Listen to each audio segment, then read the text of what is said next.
예배에 함께 하시기를 간절히 축원합니다. 2023년 3월 26일 사순절 5번째 주일 주일날 예배를 다 같이 드리시겠습니다. 기도하시겠습니다.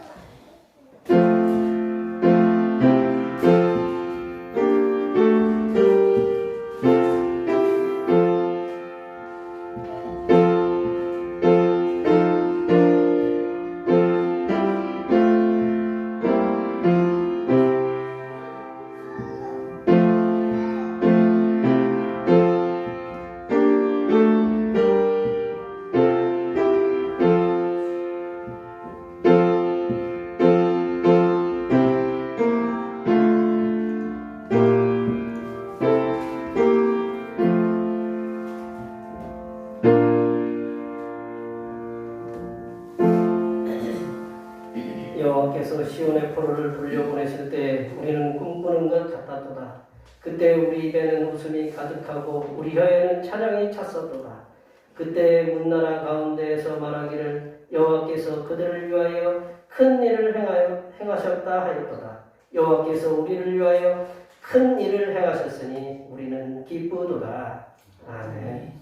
죄인들을 구원하시기 위해 어린 양으로 대속의 보혈을 흘리게 하신 하나님 아버지, 온 천하 만물이 아름다움을 깨닫게 하시고 날마다 감격의 기쁨을 허락하시는 주님의 은혜를 감사드립니다. 이 시간 고난과 어려움 중에 있음에도 하늘을 소망하며 예배를 드립니다. 이 예배를 통하여 성령님의 은혜로 충만하게 베푸사 신령과 진정한 시간이 되게 하여 주시옵소서. 거룩하신 예수님의 이름으로 기원하옵나이다. 아멘.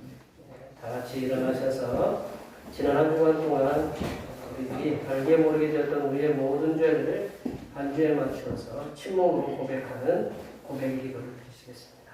기도하시겠습니다.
우리 하나님께서는 진심으로 죄를 고백하는 사람들에게 그 죄를 용서하기로 약속하셨습니다.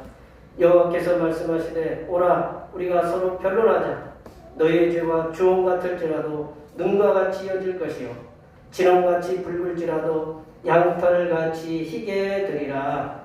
이 말씀에 의하여 우리의 죄가 용서받았음을 확신합니다. 아멘. 우리 찬송 사랑하는 나의 찬양하시겠습니다.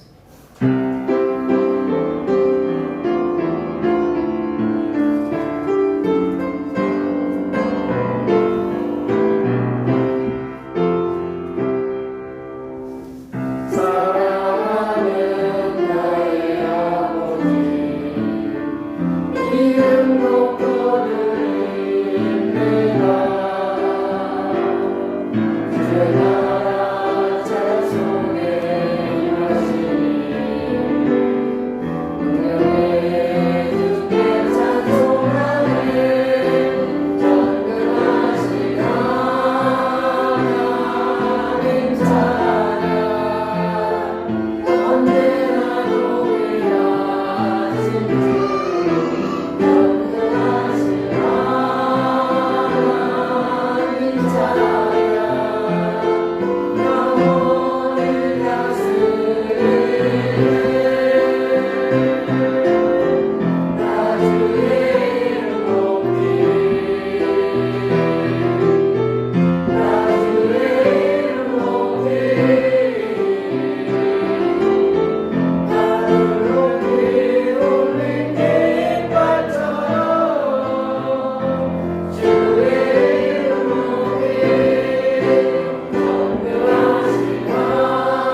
성식의 부분 교동은 128번 사순절 5번째입니다. 나의 영혼이 잠잠히 하나님만 바라며 나의 구원이 그에게서 나오는도다. 오직 그만이 나의 반석이시요 나의 구원이시요 나의 요새이시니 내가 크게 흔들리지 아니하리로다. 넘어지는 담과 흔들리는 울타리 같이 사람을 죽이려고 너희가 일제히 공격하기를 언제까지 하려느냐. 그들이 그를 그의 높은 자리에서 떨어뜨리기만 하고 거짓을 즐겨하니 입으로는 축복이요 속으로는 소주로다. 나의 영혼아 잠잠히 하나님만 바라라. 물은 나의 소망이 그로부터 나오는도다. 오직 그만이 나의 반석이시요 나의 구원이시요 나의 요새이시니 내가 흔들리지 아니하리로다. 나의 구원과 영광이 하나님께 있으며 내 입의 반석과 피난처도 하나님께 있도다. 백성들아 스스로 그를 의지하고 그의 앞에 마음을 구하라. 하나님은 그의 피난처시로다. 아멘. 사도신경 그리스도는 하나님 앞에 고백하시겠습니다. 나는 전능하신 아버지 하나님 천지의 창조주를 믿습니다. 나는 그의 의리하신 아들 우리 주 예수 그리스도를 믿습니다.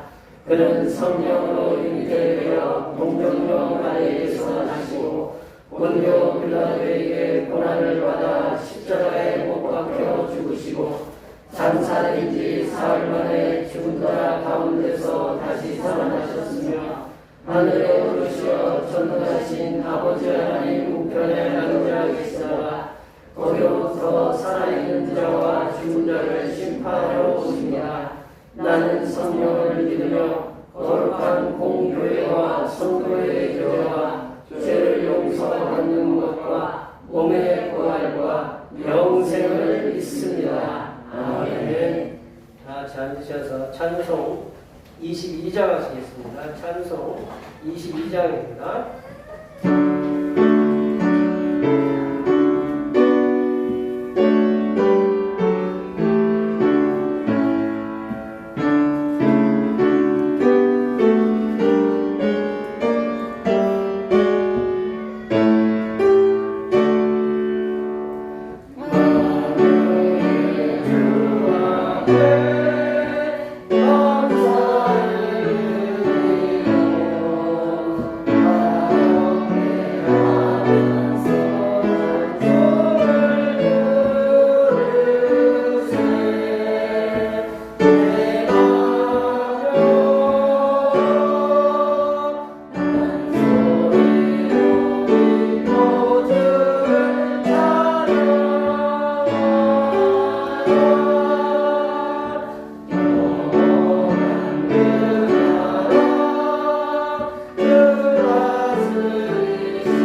사랑이 많으신 하나님 아버지이셔 항상 저희들을 함께 한 자리에 모여서 기도해 주신 걸 감사하게 생각합니다.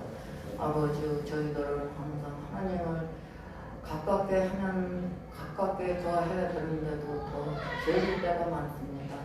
아버지 죄를 다 용서해 주시고 이 자리에 못 나오는 사람들 다 나올 수 있게 건강을 주시고 아버지 우리 교회도 너무 빈자리가 많습니다. 그러나 올해는 꼭 이 빈자리를 꽉 차고 넘치게 도와주옵소서. 아버지 우리 성도님들 너무 연료해서 전부 아픈 사람들나 건강 걸리시고 가정가정 지켜주시고 많은 물질로도 풍성하게 채워주옵소서. 아버지 항상 그저 하나님 아버지 저희를 깨닫게 도와주시고 항상 그저 저희들의 믿음을 더하시고 모든 걸 저 하나님 아버지가 다 알게 하여 주옵소서. 아버지 저희들은 이렇게 항상 하나님을 이렇게 복음을 전해도 복음이 되지를 않습니다. 그러나 하나님 아버지께서 다 복음이 전할 수 있게 도와주시고 아버지 모든 사람들 하나님 전으로 다 나올 수 있게 역사해 주옵소서. 거룩하신 예수님 이름으로 기도합니다. 아멘.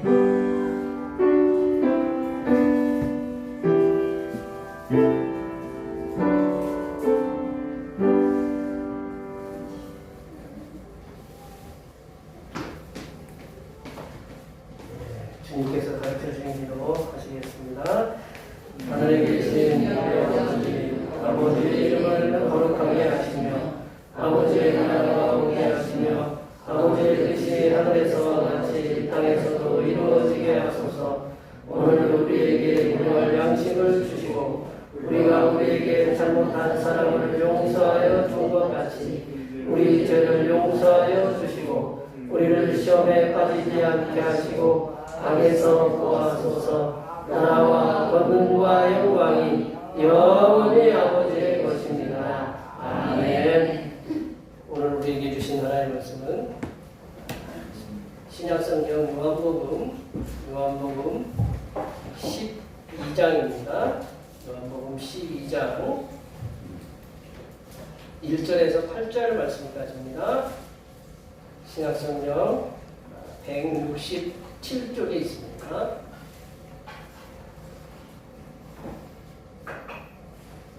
사순절 다섯 번째 주일에 주시는 하나님의 말씀은 신약성경 요한복음 12장 1절에서 8절 말씀까지입니다. 신약성경 167쪽에 있습니다.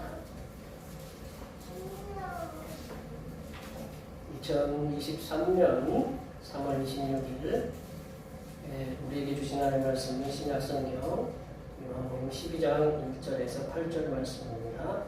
한 절씩 교독하시겠습니다. 6월절 엿새 전에 예수께서 베다니에 이르시니 이곳은 예수께서 죽은 자 가운데서 살리신 나사로가 있는 곳이라. 거기서 예수를 위하여 찾아갈때 마리아는 일어나고 나사로는 예수와 함께 앉아 중에 있더라. 마리아는 지극히 비싼 향유 곧 순전한 나드 한 그릇을 가져다가 예수의 발에 붓고 자기 머리털로 그의 발을 닦으니 향유 냄새가 집에 가득하더라. 제자들은 만나서 예수를 잡아줄 바랍니다. 이 향유를 어찌하여 300 데나리온에 팔아 가난한 자들에게 주지 아니하였느냐 하니 이렇게 말하면 가난한 자들을 생각하니 아니요 그는 도둑이라 무게를 맞고 그들이 넘는 것을 생각합니다. 예수께서 이르시되 그를 가만히 두어 나의 장래할 날을 위하여 그것을 간직하게 하라. 가난한 자들은 항상 너희와 함께 있거니와 나는 항상 있지 아니하리라 하시니라. 아멘. 오늘은 사순절 다섯 번째 주일입니다. 고난을 통해서 우리의 선한 목자가 되셔서 쉴만한 물과 푸른 초장으로 인도해 주시는 예수님께 항상 감사하시기 바랍니다. 매주일 찬양 예배는 오후 1시에 우리 권사님들과 여러분들의 도움에 섞이고 매주 오후 1시에 드립니다. 다음 주일은 종료주일이고 성찬, 성례 그리고 새성예식이 있습니다.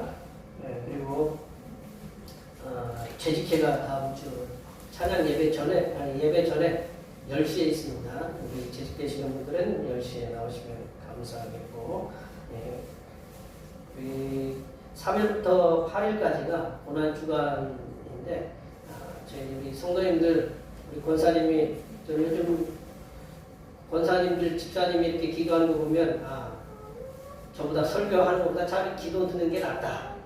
기도가 차라리 설교보다 참 낫구나, 은혜 되는구나. 그런 걸 못 느끼시는군요.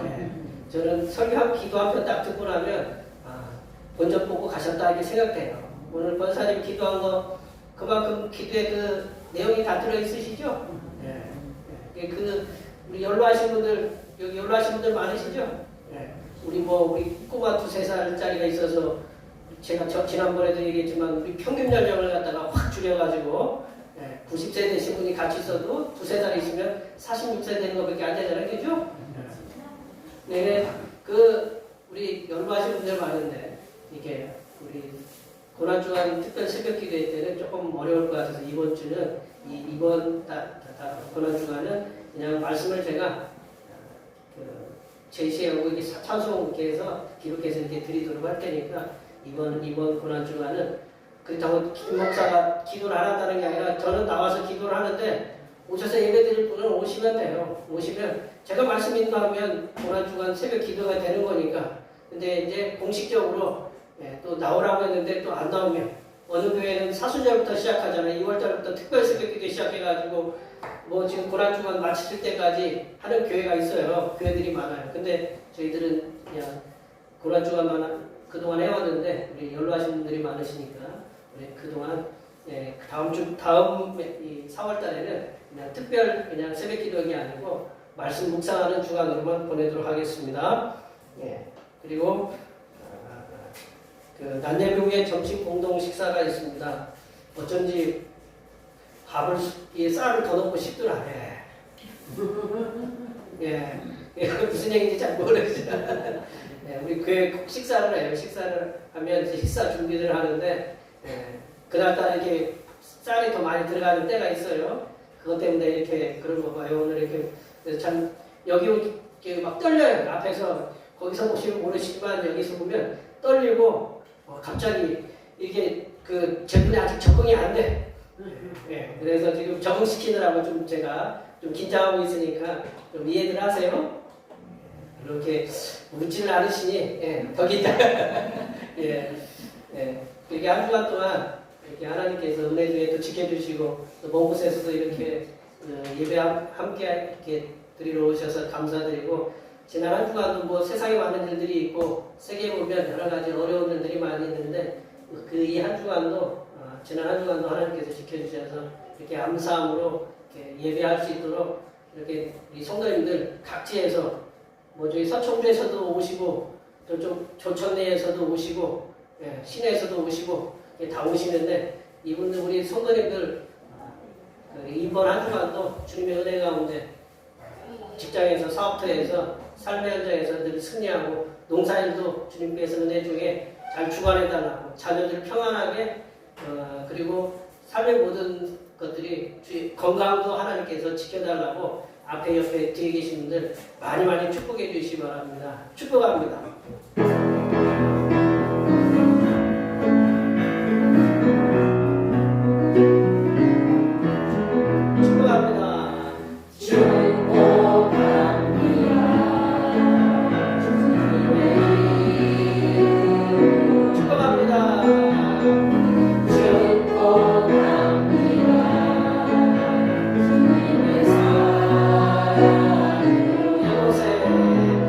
이곳에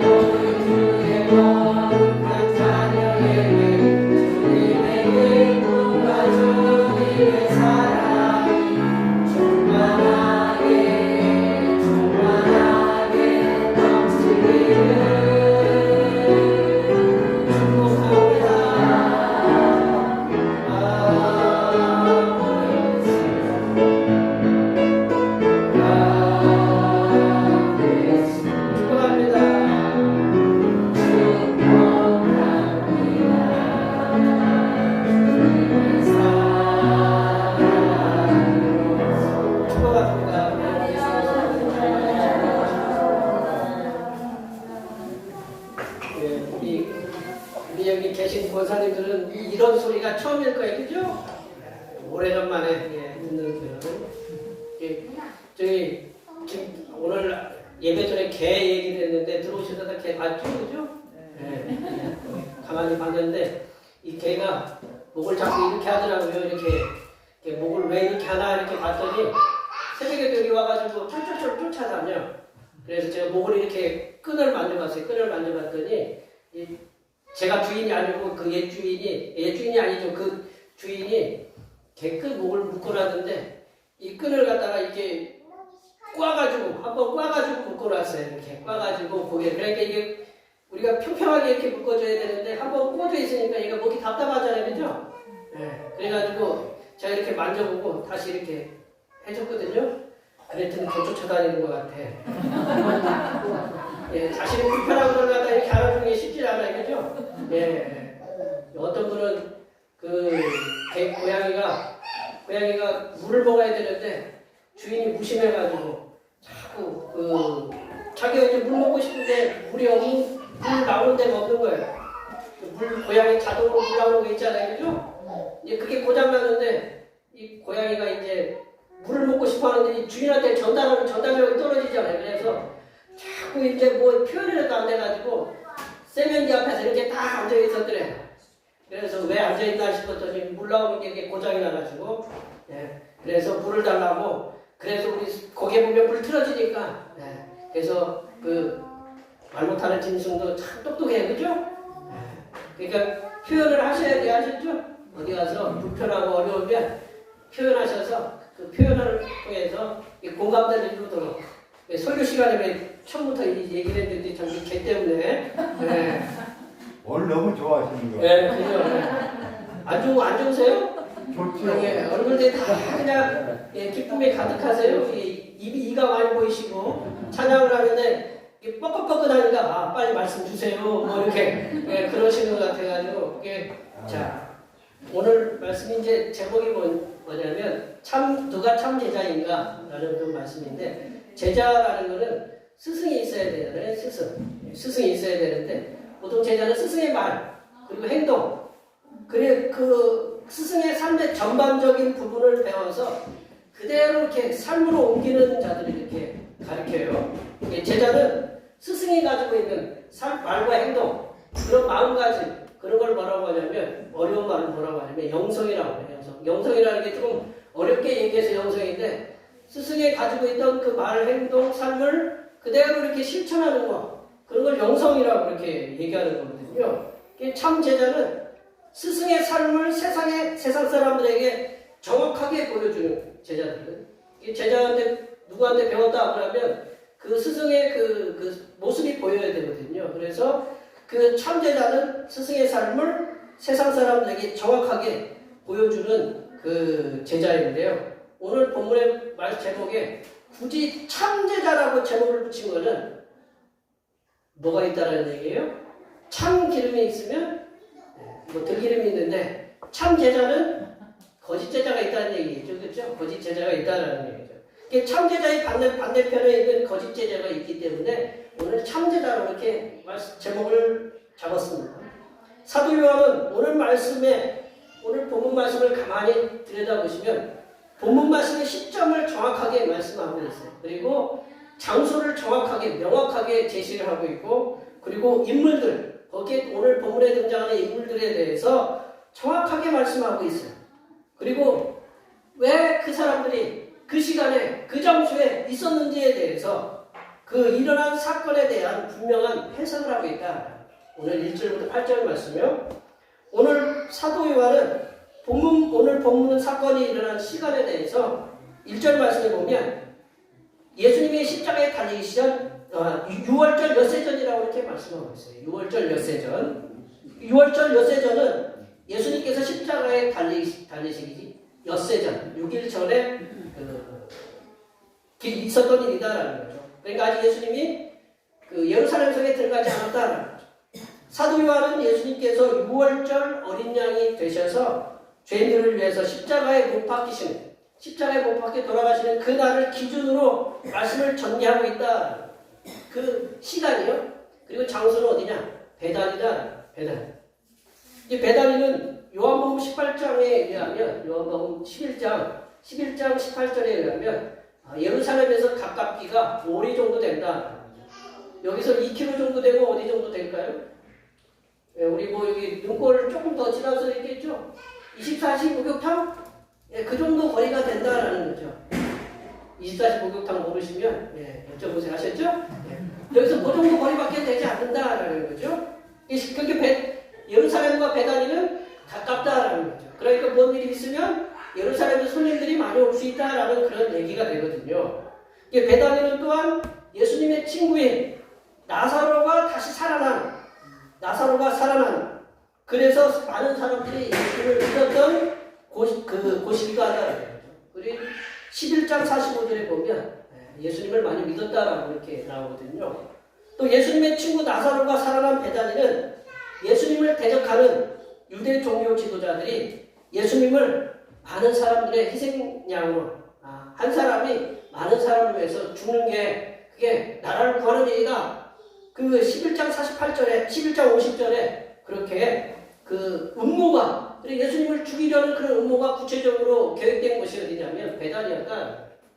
예수님께서 오늘 베다니에 계신 이유에 대해서 사도 요한은 누군가가 예수님을 위한 잔치를 베풀었다. 누군가가 예수님을 위한 잔치를 베풀었는데 그 2절 말씀에 보면 누군가가 예수님을 위한 잔치를 베풀었다라고 얘기했는데 정확하게 예수님을 위한 잔치를 베풀었는데 누가 예수님을 위해서 잔치를 베풀었는지에 대해서 정확하게 명시되어 있지 않아요. 정확하게 명시되어 있지 않지만 정황상으로 보면 그 나사로 그리고 그 누이들 마르다하고 마리아가 예수님을 위한 잔치를 베풀었으리라고 이렇게 생각이 돼요.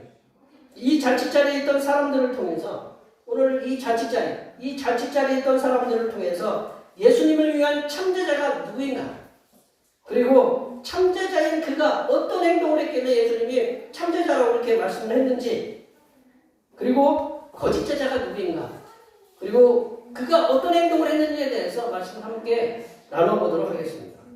첫 번째로 예수님의 참제자로 이렇게 볼 수 있는 인물은 마르다. 뭘 자꾸 말랐다라는 게 아니고 이름이 마르다예요. 마르다. 2절 말씀을 한번 읽어볼까요? 2절 말씀을 한번 읽어보겠습니다. 거기서 예수를 위하여 잔치할세 마르다는 일을 하고 나사로는 예수와 함께 앉은 자 중에 있더라. 사도 요한은 예수님을 위한 잔치자리가 있을 때 마르다는 열심히 일을 했다고 서술하고 있다.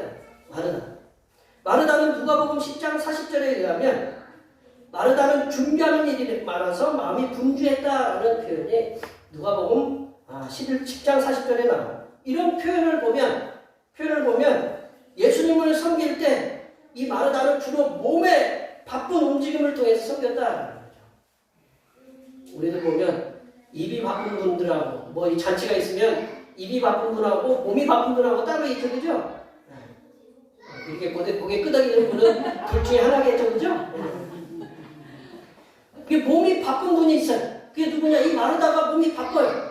그게 뭐가 있으면 먼저 몸이 움직여요. 마리아의 언니 마르다는 말보다는 행동이 먼저예요. 그래서 요한복음 11장에서도 예수님께서 이제 죽은 나사로 이제 오빠가 이제 돌아가셨으니 예수님이 친구잖아요. 친구인 예수님이 나흘 만에 오셨어요. 나흘 만에 온다는 소식이 들려왔어요. 그러니까 이 마리아는 안 움직여요. 집에 있어요. 근데 마르다는 막 뛰어가지고 예수님을 맞이했다는. 이 마르다는 그 행동파예요.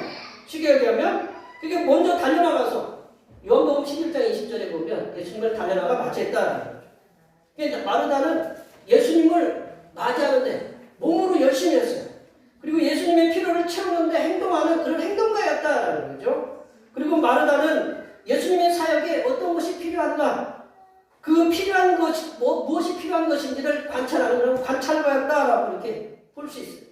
그러므로 마르다는 예수님의 참 제자로서의 모습을 갖추었다라고 볼 수 있습니다. 우리 성도들 가운데 그렇잖아요. 예수님을 믿는 성도들은 마르다처럼 교회가 필요한 게 뭔지 이렇게 관찰하고, 저 성도가 필요한 게 뭔지 이렇게 관찰하고, 그런 행동하는 성도들로 가득 찰 때에 때 교회는 참 제자로서의 모습을 세상에 보여줄 수가 있다. 제가 어떻게 그 개가 목이 이렇게 불편하다고 제가 그걸 만져봤겠어요. 제가 다 경력이 있어서 그래요. 우리 집 개도 저도 개 키운 경력이 여기서만 해도 16년이잖아요. 개가 목이 불편하면 자꾸 목이 쫄리는 거예요. 그럼 만져봐서 늘려주고. 이게 왜 그런가? 뭐냐면 그걸 알아야 되거든요. 우리 성도가 뭐가 불편하다 하면 뭐 여쭤보는 거죠. 이렇게 뭐가 불편하신 일이 있나. 근데 처음에는 잘 대답을 안 해요. 근데 살살 이렇게 얘기하는데 여자분들은 전화 이렇게 그냥 뭐 잘 있었어 전화해가지고 보통은 2시간이잖아요. 그죠? 죄송해요. 2시간이에요. 뭐 대답 묻지 않으시는 분들은 그냥 전화 간단히 이게 보통 그렇잖아요. 왜냐하면 다 나와요. 다 나와가지고 그래서 그 뭔가 게 필요한 거 우리는 왜 그렇게 전화를 오래 하냐 옆에서 듣다 보면 참 시험 들어요. 이렇게 옆에서 오래 전화 통하면 시험 들잖아요. 그죠? 다 들리니까. 근데 그 듣는 것이 뭐냐면 속을 다 듣는 거예요. 그러면서 그 다 풀어지고 필요한 거 있으면 뭔가 채워주려고 하는. 그러니까 그 성도는 말도 중요하지만 그러한 그 말과 행동을 통해서 교회의 필요를 채우고 교회를 세우는 사역을 감당하도록 힘써야 된다는 거죠. 여기에 모인 성도님들은 마르다처럼 내가 교회를 위해서 어떤 일을 할 때 주님께서 기뻐하실 것인가를 이렇게 관찰하시면서 성도 간에 서로 저 성도는 뭐가 필요하겠다. 어떤 마음에 어떤 불편함이 있는지 서로를 이렇게 채워주고 협력하면서 이 대표교회를 세워가시는 귀한 하나님의 자녀들이 되시기를 간절히 축원합니다. 두 번째로 예수님의 참 제자로 볼 수 있는 인물은 마리아다. 마리아. 이 복음서에서 마리아라는 이름은 흔하게 나오는 이름이에요. 옥희, 은희, 현정이, 현이, 이름들 많아요, 적어요? 대답들을 보게 안 들면 제가 보기에 많아요. 많아요. 어디 가서 은희야 부르면, 옥희야 부르면 서로 막 손 들어가지고 이제 성을 불러야 이제 이름이 이제 그런 애들 많아요. 현수가 이렇게 현수 빼나와서 좀 죄송한데 근데 나머지는 다음에 불러드릴게요. 이 마리아라는 이름은 굉장히 흔한 이름이었다는 거죠. 영어로는 메리예요. 메리가 어디서 많이 봤죠? 누구 이름이 많죠? 메리. 마리아가 영어로는 이렇게 메리예요. 메리 크리스마스도 이렇게 메리라는 그걸로 썼겠지만 하여튼 영어로는 메리예요. 마리아라는 이름은 많다는 거죠. 심지어 예수님의 어머니도 마리아다라는 거죠. 막달라 마리아도 있고요. 예수님 오늘 본문 3절에서 나오는 마리아는 누구냐면 죽었다가 다시 살아난 나사로의 누이 동생 마리아다라는 거죠. 마리아가 예수님을 위해서 이 잔치자리를 베풀었는데 그 잔치자리에 예수님을 위한 아주 특별한 행동을 통해서 예수님의 그 참 제자로서의 모습을 보여주고 있다는. 우리 3절 말씀을 볼까요? 3절 말씀 다 같이 읽어보겠습니다. 마리아는 지극히 비싼 향유 곧 순전한 나드 한 근을 가져다가 예수의 발에 붓고 자기가 물로 그 발을 닦으니 향유 냄새가 집에 가득하더라. 마리아가 예수님의 그 발 밑에 그 지극히 비싼 나드 향유를 부었다라는 거죠. 그리고 자기 머리털로 예수님의 발을 씻겨 주었다. 이제 이거를 마태마가 누가도 같이 보고를 하고 있거든요. 마가복음 14장 그리고 마태복음 26장, 요한복음 7장에도 이렇게 공통적으로 이렇게 보도되고 있는데 이 마태마가 누가 이 복음서에서는 구체적인 이름이 안 나와요. 우리 이제 값비싼 향유를 주게 된 이제 막달라 마리아라고 하는데 그 구체적으로 이름이 안 나온다라는 거죠. 복음서에서는. 근데 오늘 다른 복음서에서는 죄 많은 여인이라는 그 표현밖에 나오지 않아요. 근데 오늘 본문 말씀에서는 사도 요한은 그 여인의 이름을 예수님의 친구이면서 예수님에 의해서 다시 살아난 나사로의 동생 마리아라라고 분명하게 언급하고 있다는 거죠. 여러분들은 생각해 보세요. 누가 나에게 어떤 거를 해줬을 때 분명한 이름을 기억하잖아요. 누가 나에게 그 누구의 동생, 누구라고 이렇게 이름을 정확하게 이렇게 기억하는 게 있잖아요. 그런 것처럼 오늘 사도 요한이 그 장소와 그 배단이라는 장소 그리고 이름 마리아의 행동을 기억해서 기록한 것을 보면 마리아의 행동이 얼마나 영향력이 있는 행동이었는가를 분명하게 말씀해주고 있다. 예수님의 발에 지극히 비싼 향유를 붓고 좀 이따 설명해 드릴게요. 지극히 비싼 것이 얼마나 비싼 건가 뒤에 가서 설명해 드리면 좀 깜짝 놀랄 거예요. 자신의 머리털을 닦은 이 마리아가 예수님의 참제자라는 사실에 대해서 사도 요한은 예수님의 평가, 예수님이 평가를 하는 거예요. 사도 요한이 평가를 한 게 아니고 예수님 당신께서 이 마리아의 행동에 대한 평가를 이렇게 말씀하고 있어요. 우리 7절 말씀 볼까요? 7절 말씀을 다 같이 읽어보겠습니다. 예수께서 이르시되 그를 가만히 보아 나의 장례를 위하여 그것을 간직하게 하라. 예수님의 발에 값비싼 향유를 부은 마리아의 행동에는 어떤 의미가 있었냐면 오빠 나사로를 다시 살려내신 오빠 나사로를 다시 살려냈다. 오빠가 있으신 분들은 오빠 하나밖에 없다. 아들이 하나밖에 없다. 죽은 자기 이제 부모님만 안 계시고 자기 피부치가 이렇게 다시 살아났다. 죽었다. 그런 일들을 안 보셔가지고 그렇죠, 그죠? 그런 일을 안 보셔가지고 이게 무슨 뭐 얘기인가 잘 모르시겠지만 이 분명히 11장에 보면 죽은 지가 나흘이 돼가지고 냄새가 났다. 그 나흘이 된 오빠 유일한 피부치 중에 하나인 오빠를 예수님께서 다시 살아낸 거에 대한 감사의 표시가 바로 이 값비싼 나드 향유를 예수님의 발에 붓는 계기가 되었다. 또 한 가지는 뭐냐면 예수님께서 인류의 대속을 위해서 이건 누구 해석이냐면 당신의 해석을 위해요.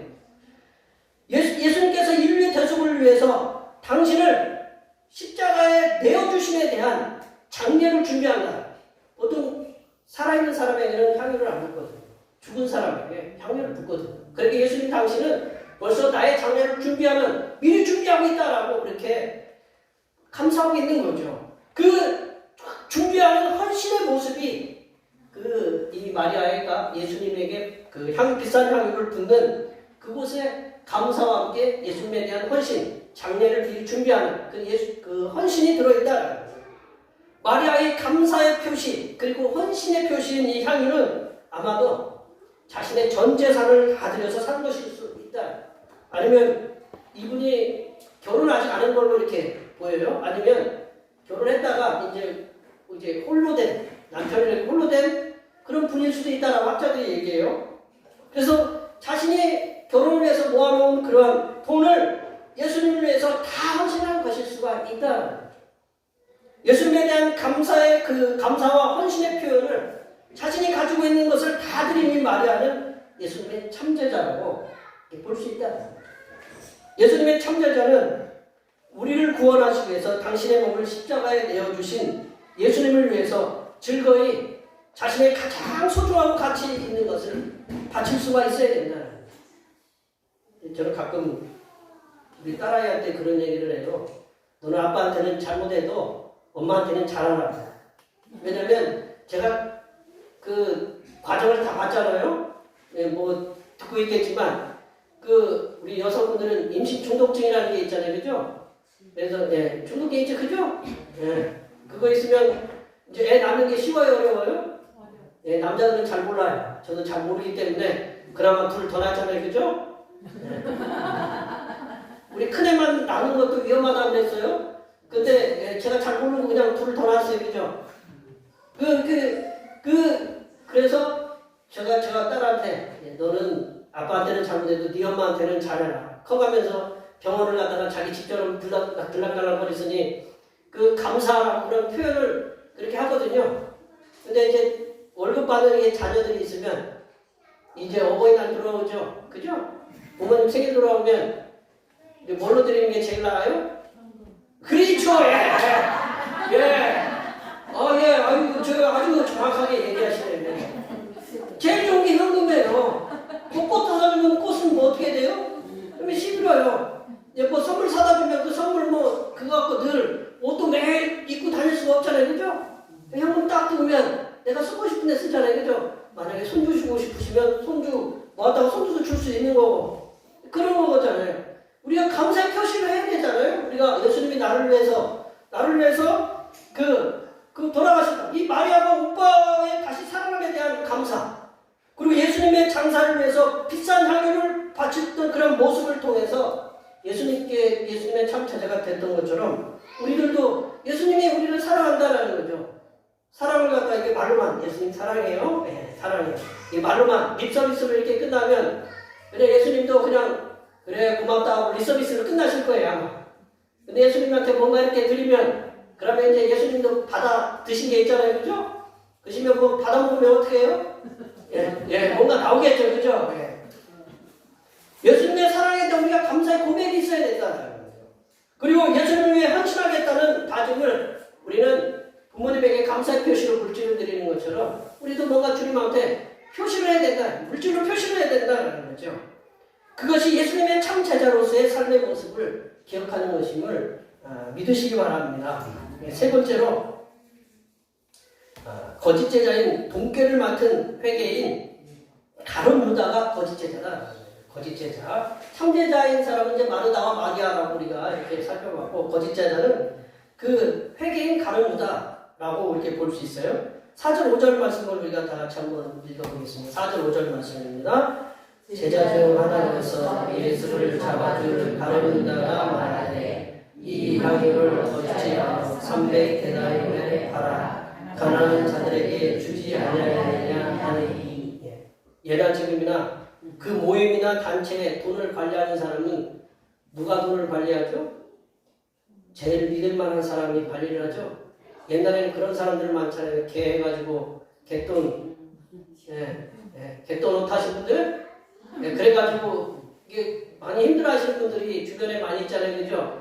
그분은 이제 진짜 신뢰하는 사람이 아니에요. 가장 신뢰하는 사람을 돈을 맡기는 거죠.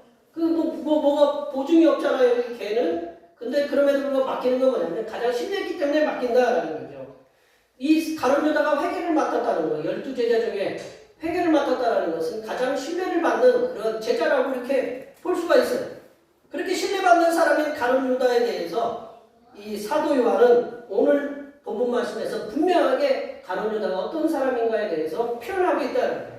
4절 말씀에 뭐라고 표현되어 있어요? 4절 말씀에 예수님을 잡아줄 가룟 유다라고 이렇게 표현했어요. 예수님을 잡아줄. 분명히 예수님을 갖다가 잡아줄. 그래서 가룟 유다는 예수님을 얼마에 팔아넘겼어요? 은 30에 팔아넘겼잖아요. 굉장히 계산이 밝은 사람이거든요. 우리 뭐 하면 딱 돈으로 계산하시는 분들 있잖아요, 그죠? 이분이 바로 가룟 유다가 그거였어요. 은 30에 예수님을 팔았어요. 그만큼 가룟 유다는 계산이 빠른 사람이에요. 그것을 잘할 수 있는 표현이 마리아가 예수님의 머리도 아니에요. 우리가 보통 보면 이렇게 머리에 이렇게 붙는 거거든요. 뭐 제자 우리 예수 메시아들은 다 이렇게 머리에 이렇게 붙거든요. 왕 우리가 머리 안수하잖아요, 그죠? 우리가 그 머리에 머리 하거든요. 근데 머리도 아닌 냄새나는 발에 부었어요. 그 인도산 나드라는 식물에서 추출한 그 나드 향유거든요. 향유값을 얼마라고 했냐면 300데나리온이라고 했어요. 300데나리온. 300데나리온이 얼마냐면 노동자 1년치 품삯이에요. 1년치 품삯. 300데나리온. 노동자 1년치 품삯. 예, 우리 이쪽에서는 반응이 하고 나오시는데 이쪽은 그냥 뭐 별로 그 정도 같고 요즘 바쁜 농사철에 그 노동자 품삯이 천정부지로 오른대요. 그래서 보통 10만 원씩만 잡아요. 10만 원씩만 잡으면 하루 10만 원씩 잡으면 300일이라면 얼마예요? 예? 얼마요? 3천만 원이죠? 네, 3천만 원. 네. 노동자에게 1년치 품삯이 3천만 원. 만약에 요즘은 또 이제 더 줘야 된대요. 뭐 15만 원, 16만 원, 17만 원까지 줘야 된대요. 우리 목사님하고 얘기하다 보니까. 그러다 보면 15만 원씩만 잡아도 얼마예요? 300데나리온이면 4,500이에요. 제가 쉽게 계산해 드릴게요. 4,500만 원. 4,500만 원. 나드 한 병이 얼마치냐면 뭐 이만치 될까요? 이만치. 나드 한 병이 473ml래요. 473ml. 물 500ml짜리보다 적은 나드 향유 한 병이 얼마예요? 4,500만 원. 별로 놀라지들 않으시네. 물값이 4,500만 원이라고 하면 예, 나도 향유가 4,500만 원이에요. 쉽게 얘기하면 만약에 여러분들 일당으로 따지면 어떤 분들은 하루 20만 원 받는 분들도 30만 원 받으면 1억 가까이 되는 거예요. 쉽게 지금적으로 노동자 하루 품삯이. 우리 흔히 마시는 물 50ml도 안 되는 그런 양, 그게 바로 쉽게 얘기하면 노동자가 4,500만 원 주고 1년치 일을 해야 버는 돈이다라는 거죠. 그거를 한 방에 어디에 부었어요? 예수님의 머리도 아니고 발에 부었다라는 거죠. 그리고 어디로 뭘로 예수님의 발에 감았다고 그랬어요? 머리털로. 예, 우리 이순복 권사님이나 우리 주현석 사모님이나 그 뒤에 계신 우리 저기 성도님이나 이 머리 짧으신 분들은 아마 머리로 감지도 못할 거예요.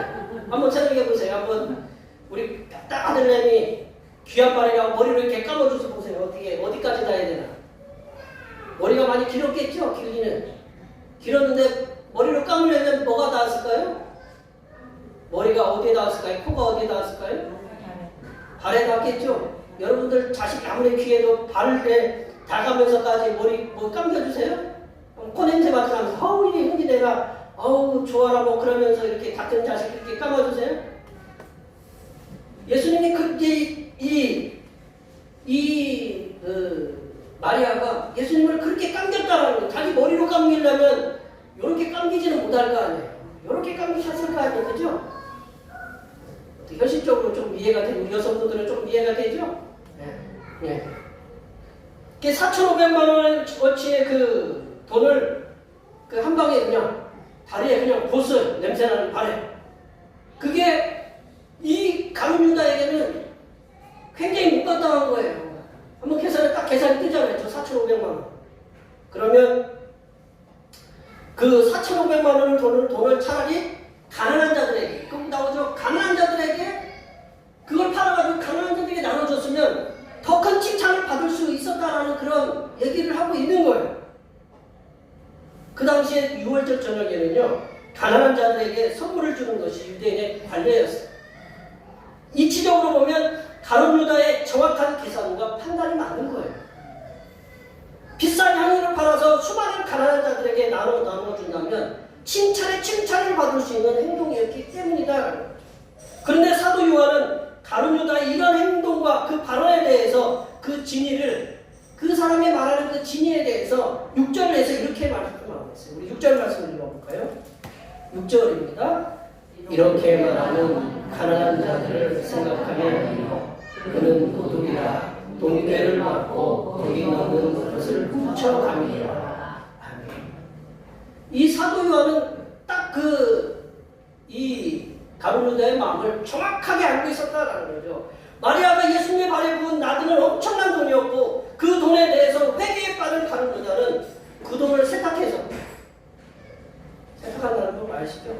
그 돈을 갖다가 여러 개 세탁해가지고 자기 돈으로 그냥 집어넣으려고 자기 것으로 착복할 수 있었다라는 것이 사도 요한의 정확한 판단이었다.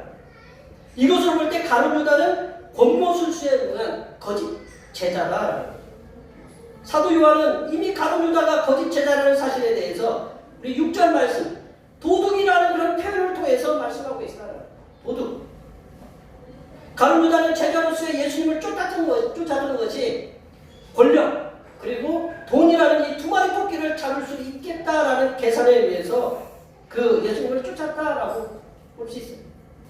가룟유다의 종말, 가룟유다의 끝은 어떻게 됐을까요? 예수님을 은삼십을 팔고 그 죄책감에 의해서 목을 매달았어요. 마태복음에는 목을 매달아서 죽었다라고 나오지만 사도행전 1장 18절에는 뭐라고 나오냐면 목이 매달 그 나무가 부러졌어요. 얼마큼 높이 올라가서 닿는지는 모르지만 그 나무가 부러져가지고 내려오면서도 충격에 의해서 배가 터져서 창자가 나와서 죽었다라고 그런 비참한 죽음을 맞았다라는 거죠. 성도의 삶에 가룟유다처럼 모든 일에 계산적인 사고에만 가득 차 있는 것을 우리는 버려야 된다. 뭐든지 계산으로 이렇게 계산기 이렇게 이걸 하자 하면 계산기가 막 돌아가잖아요. 머리에 이거는 돈이 얼마 들어가고 시간이 얼마 들어가고 그러니까 불가능하다. 우리 성도가 우리 이치적으로 이게 맞는 얘기거든요.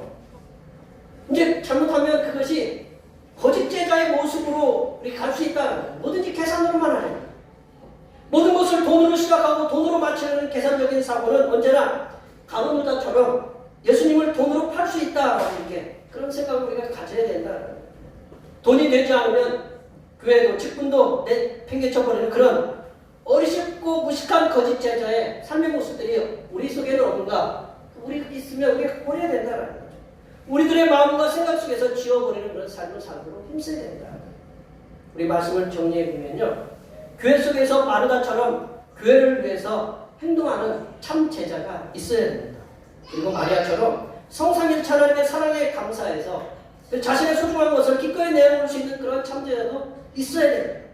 또한 가룟 유다처럼 계산에만 집착해서 예수님을 버리는 그런 거짓 제자들의 모습들이 우리 속에 있는가? 그걸 날마다 점검하면서 우리가 그런 거짓 제자의 모습들도 버리고 거짓 제자들이 우리 교회에 발붙이지 못하도록 참 제자를 만들도록 우리가 힘써야 된다. 여기에 모여 예배하시는 모든 성도님들께서는 주님께서 피를 흘려 세우신 교회를 위해서 몸으로도 헌신하시고 또한 주님께 주신 은혜에 감사해서 물질로도 주님께 감사해서 대표교회가 건강하게 든든히 서가면서 부흥하는 교회가 되도록 힘을 쓰시는 귀한 하나님의 자녀들이 되도록 간절히 축원합니다. 기도하시겠습니다. 하나님 아버지, 마르다와 마리아처럼 몸과 마음과 물질을 즐겁게 드려 주님을 위해 헌신하는 참 제자가 대평교회에 가득하도록 도와주시옵소서. 거룩하신 예수님의 이름으로 기도하옵나이다. 오늘 우리 주신 말씀 생각하시면서 찬송 456장 하시겠습니다. 찬송 456장 하시면서 준비하신 내용을 하나님께 드리시겠습니다.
푸른 초장과 실만한 물가로 인도하신 하나님 아버지, 수고하고 충성한 손길들을 복 주시어 날마다 아름다운 열매를 거두게 하시는 은혜를 감사드립니다.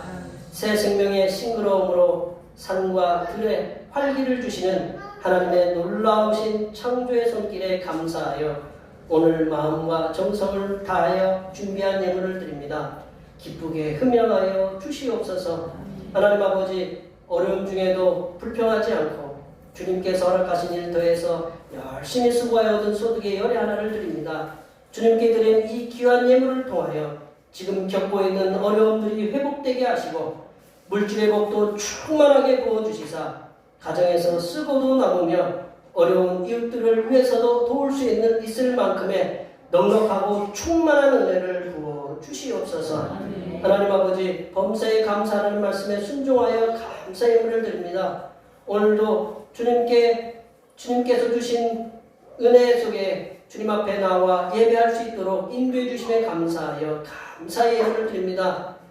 이곳으로 이사하게 주셔서 그 이사해 주신 은혜에 감사하여 감사의 예물을 드립니다. 여러 가지 제목을 가지고 감사의 예물을 드렸사오니 범사에 감사하는 일들이 충만하고 많아지게 하시고 넘치게 하옵시며 요즘처럼 사건과 사고가 많은 세상 속에서 눈동자처럼 적자처럼 지켜주시고 하나님의 살아계심을 날마다 깨달으며 살아가게 하여 주시옵소서. 하나님 아버지, 오늘도 한결같은 마음으로 주님 앞에 주일언금을 드립니다. 이 한 주간도 주님께서 선하게 베풀어 주시는 사랑하심과 은총의 역사 가운데 복된 길로 인도하여 주시옵소서. 이 땅의 영혼 구원을 위해서 선교헌금을 드립니다. 대평교회의 영혼을 구원으로 인도하는 역사가 이 지역을 넘어 세계로 확장되는 은혜가 있게 하시고 바친 손길들의 삶이 더 풍성하게 선교하는 은혜가 임하도록 물질의 복을 충만하게 부어 주시옵소서. 하나님 아버지, 주님의 몸된 교회를 위하여 헌신하고 봉사하는 손길들의 수고를 기억하여 주시사 하늘로부터 내려주신 은혜가 충만하게 임하게 도와 주시옵소서. 차량봉사로, 주방봉사로, 헌금위원으로, 재정위원으로, 안내위원으로, 교회 청소로, 그 외에 남모르게 주님을 위하여 수고하는 여러 손길들을 위해 하나님께서 이 땅에서 보여주시는 새로운 비전들을 보게 하시고 이 땅에서 바라고 소원하는 모든 기도의 제목들이 다 응답받는 역사가 일어나게 하여 주시옵소서. 거룩하신 예수님의 이름으로 기도하옵나이다.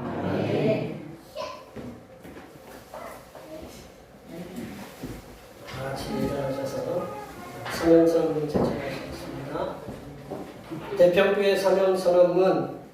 대평교회의 사명은 하나님께서 우리와 함께 하시는 절대 믿음과 우리 가족을 사랑으로 구원하여 주심과 교회를 부흥시켜 주심을 비전 삼아 지역과 나라와 세계의 소금과 빛의 사명을 감당하는 것입니다.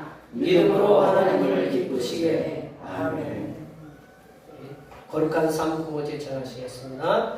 거룩한 삶으로 세상에게 선한 영향력을 나타내는 교회가 되리라. 결단의 찬송, 선한 능력으로 하시겠습니다.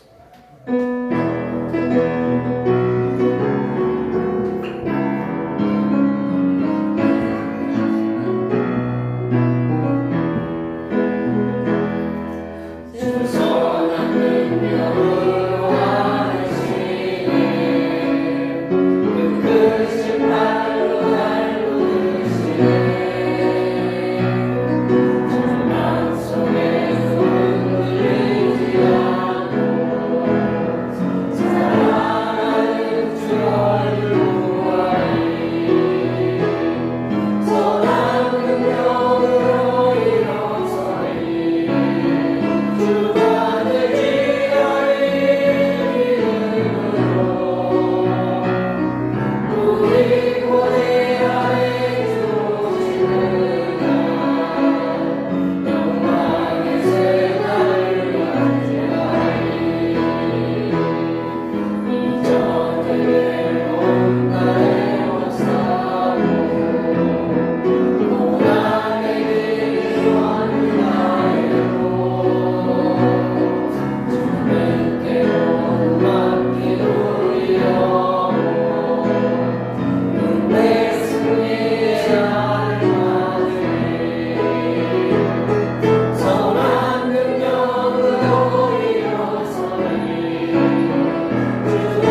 이제는 우리들을 제자로 불러주신 우리 주님 예수 그리스도의 은혜와 참 제자로서 사명을 감당하기를 소원하는 하나님 아버지의 무한하신 사랑하심과 참 제자로서의 삶을 살 수 있도록 지혜와 용기를 부어주시는 고해사 성령 하나님의 교통하심과 교제하심과 위로 충만하게 하시니 참 제자로서 성삼일체 하나님의 영광을 나타내며 살아가기로 다짐하는 여기 모인 모든 주님의 백성들 위에와 그들의 가정과 건강과 직장과 사업과 학업 위에와 올해의 모든 농사와 모든 계획들 위에와 흩어져 있는 모든 자녀 손들 위에와 이 자리에 함께하지 못한 모든 태평교회 권속들 머리머리 위에와 이 나라가 미국과 중국의 경제 전쟁의 사이에서 살아남을 수 있도록 이 나라의 정치인들과 경제인들에게 하나님의 지혜 부어주심과 강력한 지진으로 피해를 입은 에콰도르 백성들 위해 하나님의 강력하신 도와주심의 역사가